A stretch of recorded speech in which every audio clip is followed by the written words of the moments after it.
My name is Rebecca Phillips, and I'm 17 years old. I am not a resident of Santee, but I am employed at a local restaurant, the Omelet Factory, and I work out regularly at the Santee YMCA. Just 2 weeks ago, after finishing my shift at my job, I went to the gym to swim laps. As I was showering after my workout, I saw a naked male in the women's locker room. I immediately went back into the shower, terrified, and hid behind their flimsy excuse for a curtain until he was gone. I ran into a bathroom stall to change as quickly as I could, organizing my thoughts to share with the people at the front desk. As I did so, I could only think of my 5-year-old sister, who I bring to this gym during the summer to enjoy their water slides. This is the YMCA, where hundreds of children spend their summer afternoons in childcare camps. This is the YMCA where my little sister took gymnastics lessons. The locker room was supposed to be her safe haven to gossip with her friends and shower and change. When I asked the YMCA management what their policy was regarding transgenders, they confirmed that the man that I saw was indeed allowed to shower wherever he pleased. As long as you are not a red flag on Megan's Law, the California Sex Offender Registry, a grown male can shower alongside a teenage girl at your YMCA location here in Santee.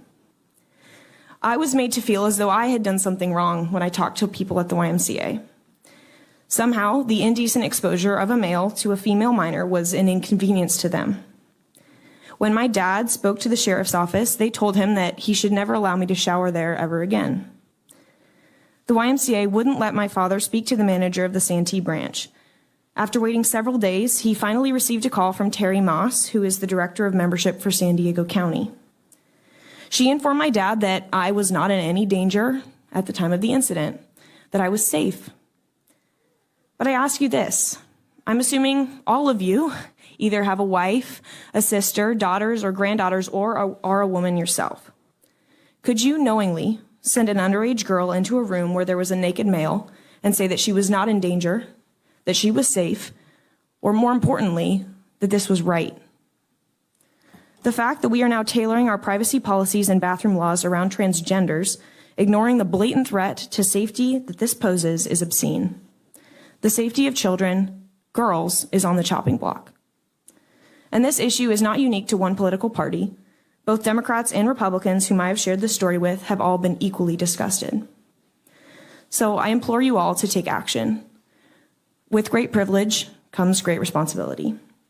Whether it's requiring transgenders to use the single-stall family restrooms or making them use the bathroom which aligns with their biological has asked us how we felt.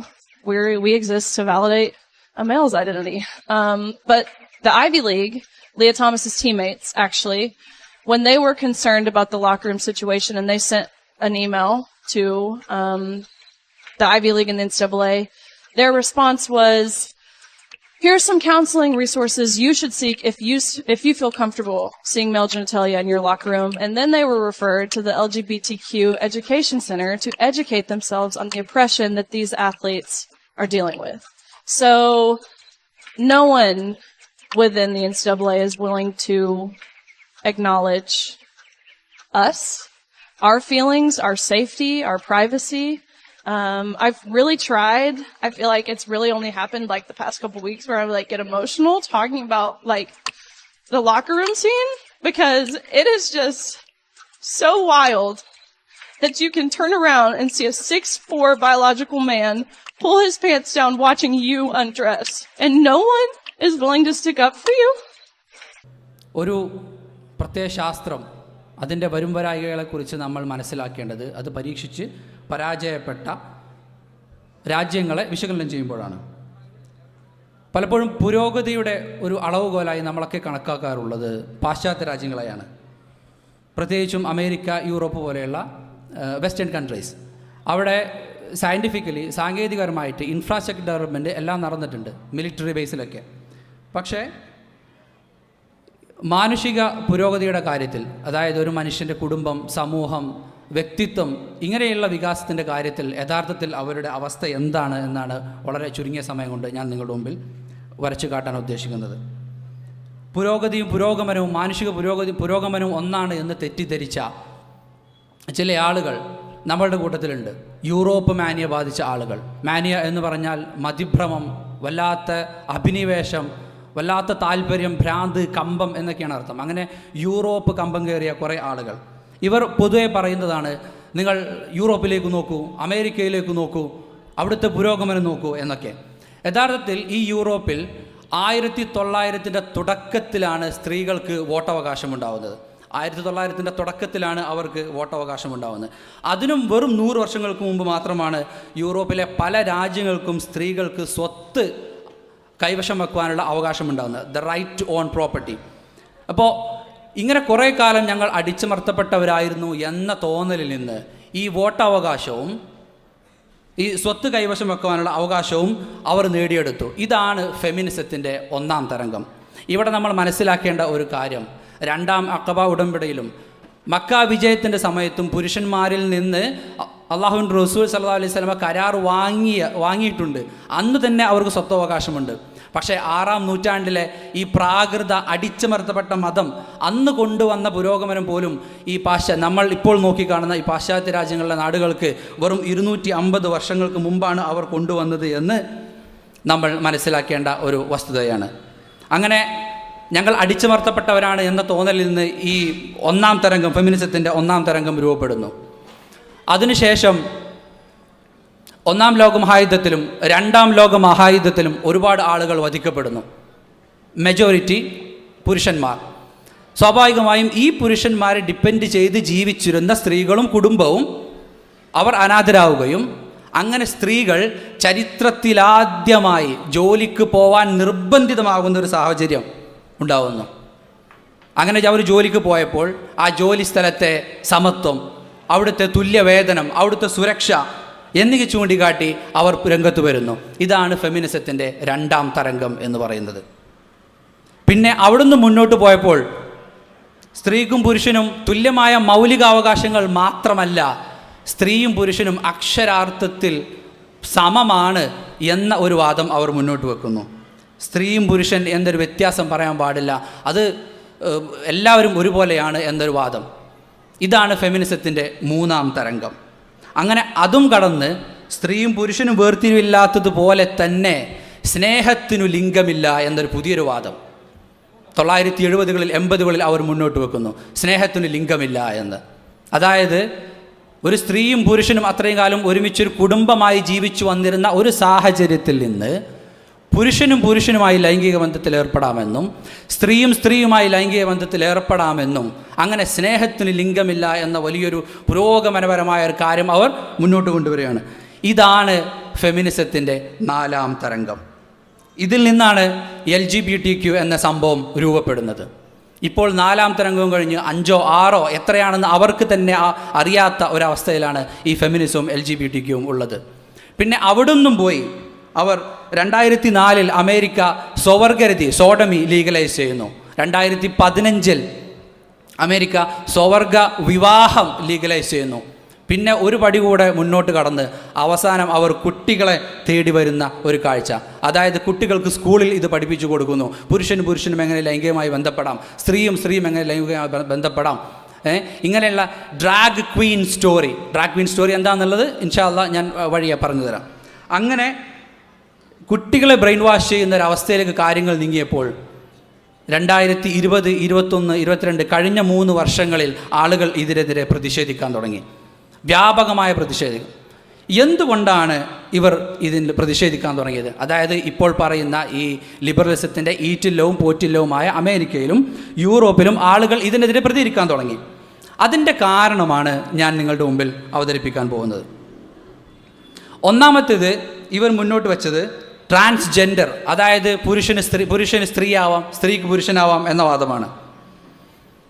അതൊരു hormone തെറാപ്പിയിലൂടെ, അല്ലെങ്കിൽ എനിക്കിപ്പോൾ തോന്നുകയാണ് ഞാനൊരു സ്ത്രീയാണ്, നാളെ നേരം വെളുത്ത് ഞാനൊരു സ്ത്രീയായി ഐഡൻറ്റിഫൈ ചെയ്യുന്നു എന്ന് പറഞ്ഞിട്ട് ഒരു സ്ത്രീയുടെ വസ്ത്രം ധരിച്ച് എനിക്ക് സ്ത്രീകളുടെ ഇടങ്ങളിലേക്ക് കയറിച്ചെല്ലാം, സ്ത്രീകൾ മത്സരിക്കുന്ന കായിക മത്സരങ്ങളിൽ എനിക്ക് പങ്കെടുക്കാം, സ്ത്രീകളുടെ സൗന്ദര്യ മത്സരത്തിൽ എനിക്ക് പങ്കെടുക്കാം, സ്ത്രീകളുടെ ബാത്റൂമിൽ, അവരുടെ ടോയ്ലറ്റിൽ, വാഷ്റൂമിൽ എനിക്ക് കയറി ചെല്ലാം. അതിനെ നിങ്ങൾ ചോദ്യം ചെയ്യാൻ പാടില്ല. നിങ്ങൾ ചോദ്യം ചെയ്താൽ അതിനെ തിരിച്ചു ചോദ്യം ചെയ്യാനുള്ള അവകാശം അതെനിക്ക് ഗവൺമെൻറ് അവകാശമായി വെച്ചു തരണം എന്ന വിചിത്രമായ വാദങ്ങൾ ഇവർ മുന്നോട്ട് വെച്ചു.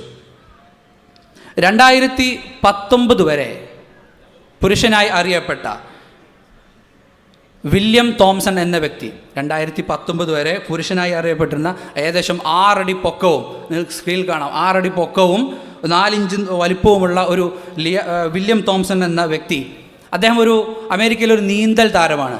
അദ്ദേഹം 2021 വന്നിട്ട് പറഞ്ഞു, ഞാനൊരു സ്ത്രീയാണ്. അതാണ് ഇടതുപക്ഷത്ത് കാണുന്ന മുടിയുള്ള ഫോട്ടോ. അയാൾ പുരുഷനാണ്, സ്ത്രീയല്ല. അങ്ങനെ അയാൾ പറഞ്ഞു, ഞാനൊരു സ്ത്രീയാണ്, അതുകൊണ്ട് എനിക്ക് എന്ത് വേണം, എനിക്ക് സ്ത്രീകളുടെ നീന്തൽ മത്സരത്തിൽ പങ്കെടുക്കണമെന്ന് പറഞ്ഞു. അപ്പോൾ സ്ത്രീയും പുരുഷനും തുല്യരല്ലേ, പുരുഷന് കൊടുക്കുന്ന അതേ അവകാശങ്ങൾ സ്ത്രീക്കും കൊടുക്കണ്ടേ എന്ന് പറഞ്ഞുകൊണ്ട് ഇയാളെ സ്ത്രീകളുടെ നീന്തൽ മത്സരത്തിൽ ഇയാളെ പങ്കെടുപ്പിച്ചു. ഉണ്ടായ സംഭവം എന്തെന്ന് വെച്ചാൽ, പുരുഷന്മാരുടെ നീന്തൽ മത്സരത്തിൽ ഇയാളുടെ റാങ്ക് 500 ആയിരുന്നു. പക്ഷേ സ്ത്രീകളുടെ മത്സരത്തിൽ പങ്കെടുത്തപ്പോൾ ഇയാൾക്ക് 1ാം സ്ഥാനം കിട്ടി.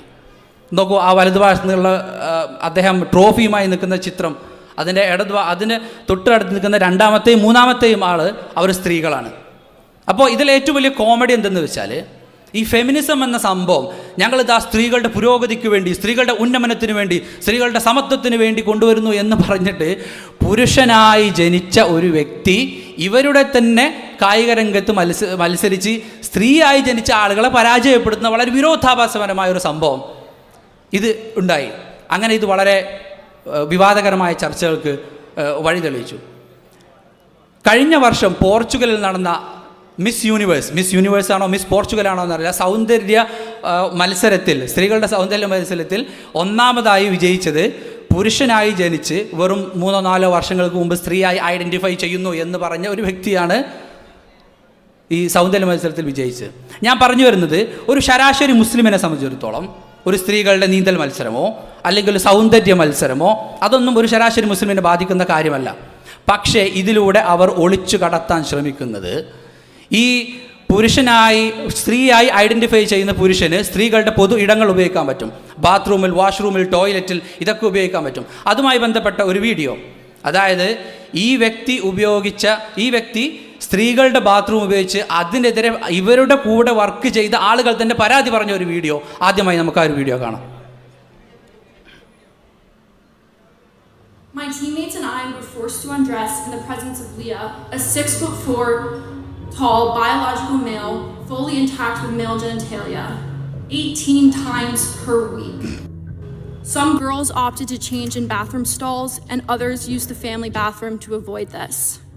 When we tried to voice our concerns to the athletic department, we were told that Leah's swimming and being in our locker room was a non-negotiable, and we were offered psychological services to attempt to re-educate us to become comfortable with the idea of undressing in front of a male. നോക്കൂ, ഈ സ്ത്രീ പറയുന്നത് സ്ത്രീകളുടെ വാഷ്റൂമിൽ അയാൾ പരിപൂർണ നഗ്നനായി നടക്കും.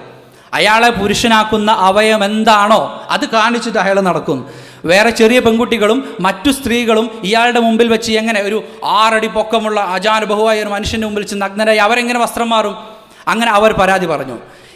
ഇത് മാത്രമല്ല, ഇങ്ങനെ ഈ ട്രാൻസ്ജെൻഡറായ അത്ലറ്റുകൾ മാത്രമല്ല, ഏതൊരു മനുഷ്യനും, ഞാൻ നേരത്തെ പറഞ്ഞില്ലേ, ഞാൻ നാളെ പറയാണ്, ഞാൻ ഈ താടിയോടുകൂടെ ഞാൻ പറയുകയാണ് ഞാനൊരു സ്ത്രീയാണെന്ന് പറഞ്ഞാൽ എനിക്ക് സ്ത്രീകളുടെ ടോയ്ലറ്റിൽ പോകാൻ പറ്റുന്ന ഒരവസ്ഥ, താടിയും നല്ല 1ാം തരം ഒത്ത മനുഷ്യൻ, ഒരു പുരുഷൻ സ്ത്രീകളുടെ ബാത്റൂമിൽ കയറാൻ നിൽക്കുകയാണ്. അപ്പോൾ 12 വയസ്സായ ഒരു കുട്ടിയുടെ അമ്മ അത് തടയാണ്, നിങ്ങൾ അങ്ങോട്ട് കയറാൻ പാടില്ല, അത് സ്ത്രീകളുടെന്ന് പറയുമ്പോൾ അയാൾ പറയണത് ഞാനൊരു സ്ത്രീയാണ് എന്ന്. അപ്പോൾ ഇങ്ങനത്തെ ഒരു അവസ്ഥ അവിടെ സംജാതമായി. ഇതുകൊണ്ടാണ് പാശ്ചാത്യർ ഇതിനെ ചവറ്റുകൊട്ടയിലേക്ക് വലിച്ചെറിഞ്ഞത്.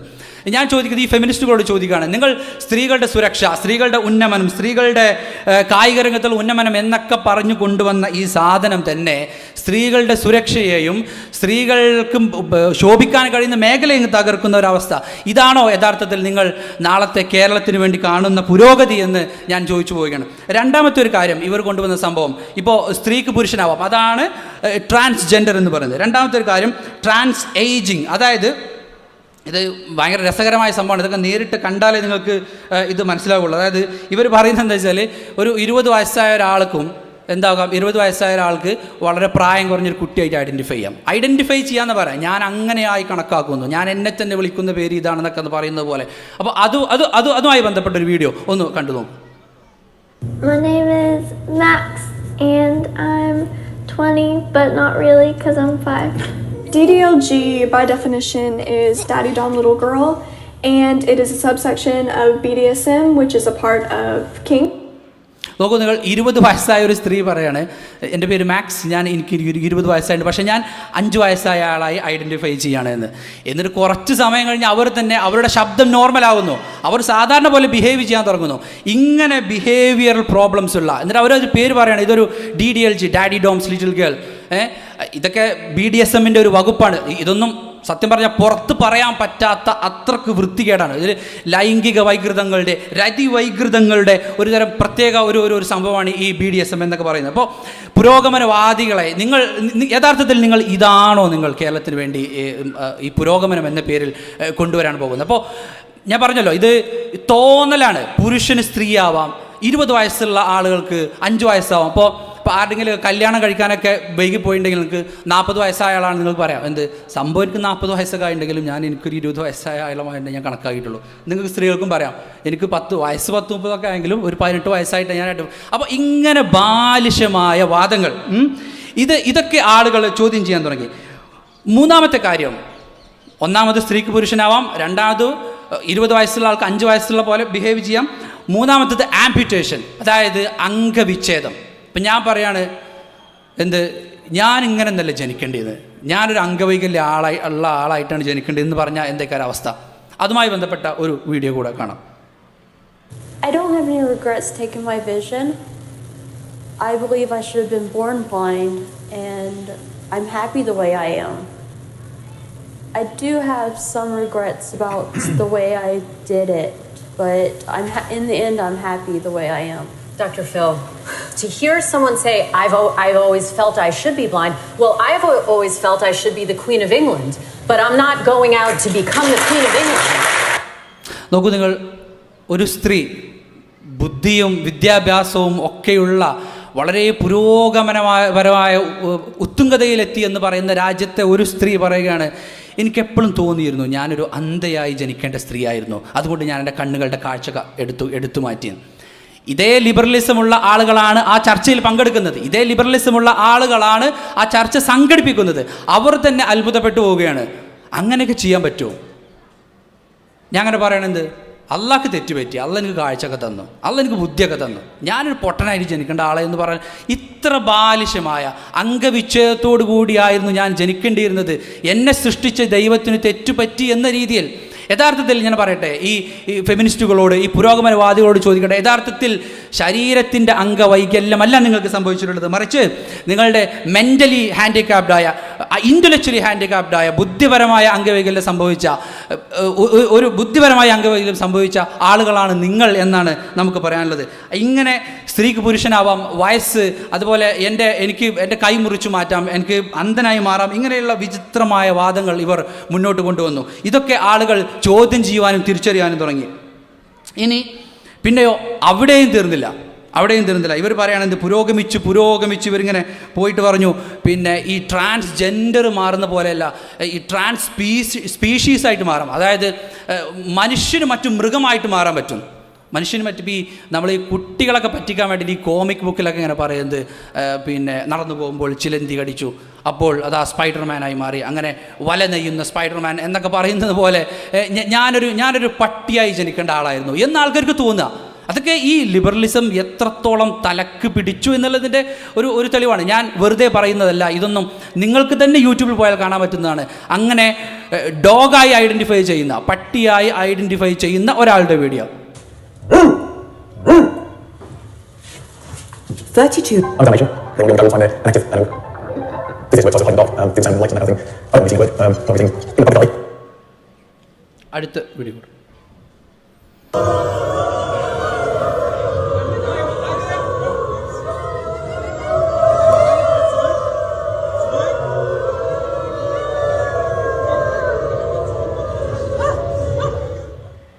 നോക്കൂ, നിങ്ങൾ ഒരു മനുഷ്യൻ, അയാൾ രാവിലെ ജോലിക്ക് പോകും, വൈകുന്നേരത്ത് വരും, പക്ഷേ അതിന് ശേഷം പിന്നെ അയാൾ ഡോഗായിട്ടാണ് ഐഡൻറ്റിഫൈ ചെയ്യുന്നത്. അതുമാത്രമല്ല, ജർമ്മനിയിൽ അങ്ങനെ ഡോഗായി ഐഡൻറ്റിഫൈ ചെയ്യുന്ന ഒരുപാട് ആളുകളുടെ ഒരു സമ്മേളനം, അതിൻ്റെ വീഡിയോ ആണ് നിങ്ങൾ കണ്ടത്. അപ്പോൾ ഇങ്ങനെ ഒരു തരം ഡെല്യൂഷൻ, ഒരു തരം മതിഭ്രമത്തിൽ യാഥാർത്ഥ്യത്തെ മറന്നുകൊണ്ട് വെറും തോന്നലുകളുടെയും ദേഹേച്ഛകളുടെയും പിന്നാലെ പോകുന്ന ഒരു ജനത. ഇതാണ് ഇവരുടെ പരിണാമം.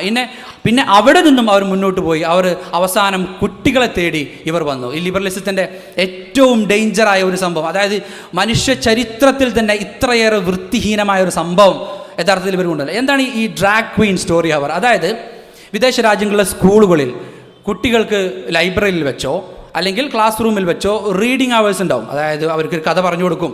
നമ്മളിപ്പോൾ കുട്ടികൾക്ക് ഉറങ്ങാൻ സമയത്ത് കഥയോ പാട്ടോ ഒക്കെ പാടി കൊടുക്കുന്നത് പോലെ കുട്ടികൾക്ക് കഥ പറഞ്ഞു കൊടുക്കുക. അങ്ങനെ ആ കഥ പറഞ്ഞു കൊടുക്കുന്നതിലേക്ക് ഇവർ ഈ ഡ്രാഗ് ക്വീൻ എന്ന് പറഞ്ഞാൽ ഈ ആണും പെണ്ണും കെട്ട ഒരു ഐഡൻറ്റിഫൈ ചെയ്യുന്ന ഒരാളെന്നാണ് അതിൻ്റെ അർത്ഥം. അതിൻ്റെ പച്ച മലയാളം. ഇതിനൊന്നും പുതിയ വാക്കുകളാണ്. ഇതിനൊക്കെ മലയാളത്തിൽ നമ്മൾ വാക്കുകൾ കണ്ടുപിടിച്ചിട്ട് വേണം. അപ്പോൾ ഞാനതിൻ്റെ ഒരു റഫ് ട്രാൻസ്ലേഷൻ എന്നുള്ളത് നിങ്ങൾക്ക് പറഞ്ഞുതരാം. അതായത് ആണും പെണ്ണും കെട്ട കോലത്തിൽ, ആ കോലം ഇവിടെ കാണിക്കാൻ പറ്റാത്തത് കൊണ്ടാണ് അങ്ങനെ ഐഡൻറ്റിഫൈ ചെയ്യപ്പെടുന്ന ആളുകൾ എന്ത് ചെയ്യും? പുസ്തകങ്ങൾ കുട്ടികൾക്ക് വായിച്ചു കൊടുക്കും. എന്താണ് ഈ പുസ്തകങ്ങൾ? അപ്പോൾ ഇതിൽ ഈ നേരത്തെ പറഞ്ഞതുപോലെ എങ്ങനെ ലൈംഗിക ബന്ധത്തിൽ ഏർപ്പെടാം, അല്ലെങ്കിൽ ലൈംഗിക ബന്ധത്തിൽ ഉപയോഗിക്കാവുന്ന ടോയ്സ് എന്തൊക്കെയാണ്, ഇങ്ങനെ അങ്ങേയറ്റം വൃത്തികെട്ട സംഭവങ്ങൾ ഒരു പോൺ മാഗസിൻ വായിച്ചു കൊടുക്കുന്നത് പോലെ തന്നെയാണ് ഇത്തരം പുസ്തകങ്ങളുടെ കണ്ടന്റ്. ദിസ് ബുക്ക് ഈസ് ഗേ എന്ന് പറഞ്ഞൊരു പുസ്തകം ഇവർ പ്രകാശനം ചെയ്യുകയുണ്ടായി. ദിസ് ബുക്ക് ഈസ് ഗേ. അപ്പോൾ ഇതിൽ ഈ പറഞ്ഞ സംഗതികളൊക്കെ എങ്ങനെ ലൈംഗിക ബന്ധം, ഇതൊക്കെ ആർക്കാണ് പറഞ്ഞു കൊടുക്കുന്നത് അറിയോ? ഇതൊക്കെ ഈ പ്രീ പ്രൈമറി സ്കൂളുകൾ, അതായത് 5, 6, 7, 8 വയസ്സായ കുട്ടികൾക്കാണ് പറയുന്നത്. അതിലെ ഒരു സെക്ഷനാണ് how to argue with Muslims. മുസ്ലിങ്ങളുമായിട്ട് എങ്ങനെ വാദിക്കാം. അപ്പോൾ ആരൊക്കെയാണോ ഇവരെ എതിർക്കുന്നത്, ഇവരെ എതിർക്കുന്നത്, അവരെ എല്ലാം ഞങ്ങൾ എതിർത്ത് തോൽപ്പിക്കുമെന്നുള്ള ഒരിതിലേക്ക് ഇത് വളരെ വളരെ വിവാദമായി. മാത്രമല്ല, മറ്റൊരു പുസ്തകത്തിൽ ഈ കുട്ടികൾക്ക് വായിച്ചു കൊടുക്കുന്നത് രക്ഷിതാക്കൾ കണ്ടെത്തുകയും രക്ഷിതാക്കൾ അതിനെ ചോദ്യം ചെയ്യുകയും ചെയ്തു.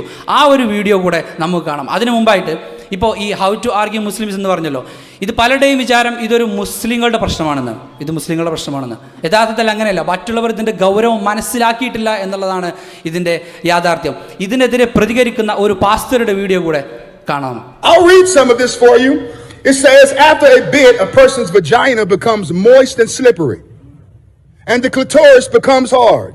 After a bit, a person's penis becomes erect, stiff, and larger. Pastor. Sometimes a bit of clear fluid that may contain a few sperm comes out of the tip of the penis and makes it wet. Can we, sir, I'm sorry. Was it something I said? Was it something I said? If you don't want to hear it in a school board meeting, why should children be able to check it out of the school system? But you don't want me to read it so you can hear it. നോക്കൂ, നിങ്ങൾ ഇവിടെ എന്താ ഉണ്ടായിച്ചാൽ ഈ കുട്ടികൾക്ക് വായിച്ചു കൊടുക്കുന്ന പുസ്തകം അതുപോലെ ഈ പാസ്റ്റർ ജഡ്ജിൻ്റെ മുമ്പിൽ വായിക്കുകയാണ്. കേസ് വന്നപ്പോൾ കുട്ടികൾക്ക് വായിച്ചു കൊടുക്കുന്ന പുസ്തകം അതുപോലെ ജഡ്ജിൻ്റെ മുമ്പിൽ വായിച്ചു കൊടുക്കുകയാണ്. അപ്പോൾ ജഡ്ജ് അവിടെ സ്റ്റോപ്പ് ചെയ്യാൻ പറയണം, അവിടെ നിർത്തിയെന്ന്. അപ്പോൾ ഇതിൽ പറയുന്നത് നേരത്തെ ഞാൻ പറഞ്ഞതുപോലെ ഒരു പുരുഷനും സ്ത്രീയും ലൈംഗിക ബന്ധത്തിൽ ഏർപ്പെടുമ്പോൾ സ്ത്രീയുടെ ശരീരത്തിലുണ്ടാകുന്ന രഹസ്യഭാഗങ്ങളിൽ ഉണ്ടാകുന്ന മാറ്റങ്ങളെക്കുറിച്ചാണ്. വളരെ വൃത്തികേടാണ്. അത് ട്രാൻസ്ലേറ്റ് ചെയ്യാൻ പോലും പറ്റില്ല, അത്രക്ക് വൃത്തികേടാണ്. അപ്പോൾ ഈ ജഡ്ജ് പറയാണ് സ്റ്റോപ്പ്, നിങ്ങൾ നിർത്തുമെന്ന്. അപ്പോൾ ഇയാൾ തിരിച്ച് ചോദിക്കുകയാണ്, ഇവിടെ വെച്ച് ഞാനിത് വായിക്കുമ്പോൾ നിങ്ങൾക്ക് മനപ്രയാസമുണ്ടെങ്കിൽ ഈ ആളുകളുടെ മുമ്പിൽ വെച്ച് ഇത് വായിക്കാൻ പറ്റില്ലെങ്കിൽ പിന്നെ ഈ സാധനമാണോ നിങ്ങൾ കുട്ടികളെ പഠിപ്പിക്കുന്നത്, ഇതാണോ നിങ്ങൾ കുട്ടികൾക്ക് വായിച്ചു കൊടുക്കുന്നത് എന്ന് ഈ പാസ്റ്റർ ചോദിക്കണം. അപ്പോൾ ഇതൊരു മുസ്ലിം പ്രശ്നമല്ല, ഇത് സമൂഹത്തെ ഒന്നാകെ ബാധിക്കുന്ന ഒരു വലിയൊരു പ്രശ്നമാണ് എന്ന് നമ്മൾ തിരിച്ചറിയണം. പിന്നെ ഇങ്ങനെ കുട്ടികളെ ബ്രെയിൻ വാഷ് ചെയ്യുന്ന എന്തുകൊണ്ടാണ് ഇവർ കുട്ടികളെ ബ്രെയിൻ വാഷ് ചെയ്യുന്നത്? അതിൻ്റെ പ്രധാനപ്പെട്ട കാരണം, ഒന്നാമത് ഇവർക്ക് കുട്ടികളുണ്ടാവില്ല. കാരണം പെണ്ണുമായി ജീവിച്ചാൽ ഇവർക്കുണ്ടാവില്ലല്ലോ. അപ്പോൾ ആരാൻ്റെ കുട്ടികളെ വഴിപഠിപ്പിക്കുക എന്നുള്ള രീതിയിലേക്ക് സ്കൂളിലൊക്കെ വരുന്നില്ല. അപ്പോൾ നമ്മുടെ നാട്ടിലും സ്കൂളിലെ പാഠ്യപുസ്തകങ്ങളൊക്കെ ഇത് ഉൾപ്പെടുത്തണമെന്നാണ് ചില പുരോഗമനവാദികളുടെ വാദങ്ങൾ. ഇങ്ങനെ തലതിരിഞ്ഞ പുരോഗമനം, ലൈംഗിക വൈകൃതങ്ങളുടെ രതിവൈകൃതങ്ങളുടെ പുരോഗമനം, ഇതിൻ്റെ ഒക്കെ അവസാനം എന്താണെന്ന് വെച്ചാൽ ഫാമിലി എന്ന ആ ഒരു കോൺസ്റ്റിറ്റ്യൂഷൻ, ഫാമിലി എന്ന നിർമ്മിതി അത് ഇല്ലാതാവുന്നു. ആത്മഹത്യകൾ, വർദ്ധിക്കുന്നു. കാരണം ഇങ്ങനെ ഒരു കുട്ടി ജനിക്കുമ്പോൾ കേൾക്കുകയാണ് എന്ത്, 6-8 വയസ്സ് ബുദ്ധി ഉറച്ചു വരുന്ന പ്രായത്തിലേക്കാണ്, മോനെ ഈ ആൺകുട്ടിയായിട്ടല്ല ജനിക്കേണ്ടിന്ന്, ഈ പെൺകുട്ടി ആയിട്ടാണ് ജനിക്കേണ്ടതെന്ന് കേൾക്കണം. അപ്പോൾ എനിക്കെന്തോ ജന്മനാ തന്നെ എനിക്ക് തകരാറുണ്ട് എന്നൊരു ചിന്ത വരികയാണ്. ജന്മനാ തന്നെ എനിക്ക് തകരാറുണ്ട്. അങ്ങനെ ഈ കുട്ടികൾ വലുതായി വരുമ്പോൾ അവരുടെ ആത്മഹത്യകൾ വർദ്ധിക്കുന്നു. ഒരു ഡിപ്രസ്ഡ് ലൈഫ്. ഒട്ടുമിക്ക ആളുകളും ഡ്രഗ് അഡിക്റ്റുകളാകുന്നു. അങ്ങനെ ഇവർ സ്കൂളിൽ പോകുമ്പോൾ മാസ് ഷൂട്ടിങ്സ്, ഒരു വൻ കൊലപാതകങ്ങളൊക്കെ ഉണ്ടാകുന്ന ഒരു അവസ്ഥ സംജാതമാകുന്നത്. ഇങ്ങനെ തൻ്റെ തോന്നലുകളെല്ലാം ശരി, തൻ്റെ ദേഹേച്ഛകളെല്ലാം അതെല്ലാം പൂരണം ചെയ്യണം എന്ന് മാത്രം വിചാരിച്ച് നടക്കുന്ന, അതിൻ്റെ പിന്നാലെ പോയ ഒരു ജനതയാണ് ഈ പാശ്ചാത്യ ജനത. അതുകൊണ്ടാണ് ഈ ആളുകൾ ഇതിനെ എതിർത്ത് സംസാരിച്ചപ്പോൾ പറഞ്ഞ് പ്രസക്തമായൊരു വാക്യം liberalism is A mental disorder. ഇതൊരു മാനസിക വൈകൃതമാണ്, ഒരു മാനസിക രോഗമാണ് എന്ന്. ഇനിയോ ഞാൻ എൻ്റെ വാക്കുകൾ അവസാനിപ്പിക്കുകയാണ് സഹോദരന്മാരെ. ഇത്രയൊക്കെ നിങ്ങൾ പറഞ്ഞുവെങ്കിലും ഈ ചില ആളുകളൊക്കെ ഇതിൻ്റെ സത്യം മനസ്സിലാക്കി, അതായത് ഇവർ ഇത്ര വലിയ പുരോഗമനമൊക്കെ പറഞ്ഞുവെങ്കിലും ഇതിൻ്റെ പൊള്ളത്തരങ്ങൾ വിളിച്ചെന്നും ചില ആളുകളൊക്കെ സത്യം മനസ്സിലാക്കി.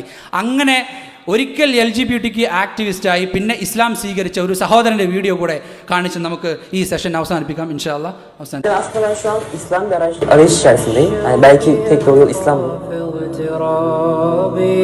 فقير في الحياة من الصحاب ومن يأمنك يا دنيا الدوائي تدوسين المصاحب في التراب وأعجب من مريدك وهو يدري بأنك في الورى أم العجاب ولو. ഈ വീഡിയോ ഒരാൾ ഇസ്ലാം സ്വീകരിച്ചതുകൊണ്ട് ഇസ്ലാം ശരിയാണെന്നോ അതിനെ മഹത്വപ്പെടുത്തുവാനോ അല്ലെങ്കിൽ അദ്ദേഹം ശരിയാണോ എന്ന് കാണിക്കാനൊന്നും അല്ല. ആരെങ്കിലും ഇസ്ലാം സ്വീകരിച്ചാൽ അതിൻ്റെ ഗുണം അയാൾക്കാണ്, അതിനെ തിരസ്കരിച്ചാൽ അതിൻ്റെ ദോഷവും അയാൾക്കാണ്. പക്ഷേ ഞാൻ ചോദിക്കുന്നത് എന്താ വെച്ചാൽ, നിങ്ങൾ ഇങ്ങനെ ഈ സ്വർഗരാജ്യമായി കാണുന്ന എല്ലാ സ്വാതന്ത്ര്യവുമുള്ള നാട്ടിൽ നിന്ന് ഇസ്ലാം സ്വീകരിച്ച ഒരു വ്യക്തിയാണ് ഇദ്ദേഹം. നിങ്ങളുടെ സ്വർഗരാജ്യത്ത് നിന്ന്, അതായത് ഇസ്ലാം എന്ന് പറയുമ്പോൾ നിങ്ങളുടെ ഭാഷയിൽ ഒരു സ്വാതന്ത്ര്യവുമില്ലാതെ മർക്കടമുഷ്ടിയായ വളരെ സ്ട്രിക്റ്റായ ഒരു മതം സ്വീകരിച്ച ഈ മനുഷ്യന് എന്താണ് ഇതിൽ നിന്ന് കിട്ടുന്നത്? അതായത് സർവ്വ സ്വാതന്ത്ര്യവുമുള്ള എല്ലാ ലൈംഗിക അരാജകത്വങ്ങളും തോന്നുന്നവരുമായൊക്കെ ലൈംഗിക ബന്ധത്തിൽ ഏർപ്പെടാൻ പറ്റുന്ന ഒരവസ്ഥയിൽ നിന്ന് എല്ലാ ദേഹേച്ഛകളെയും നിയന്ത്രിക്കാൻ പറയുന്ന ഇസ്ലാമിലേക്ക് വരുമ്പോൾ അദ്ദേഹത്തിന് കിട്ടുന്ന സന്തോഷം എന്താണ്? എന്ത് സന്തോഷം കിട്ടാനാണ് അദ്ദേഹം ഇസ്ലാം സ്വീകരിച്ച്? എന്ത് സംതൃപ്തി കിട്ടാനാണ് അദ്ദേഹം ഈ 6-ാം നൂറ്റാണ്ടിലെ മതം സ്വീകരിച്ച്? അത് നിങ്ങൾ മനസ്സിലാക്കണം. ഇവിടെയാണ് നമ്മൾ മനസ്സിലാക്കേണ്ടത്.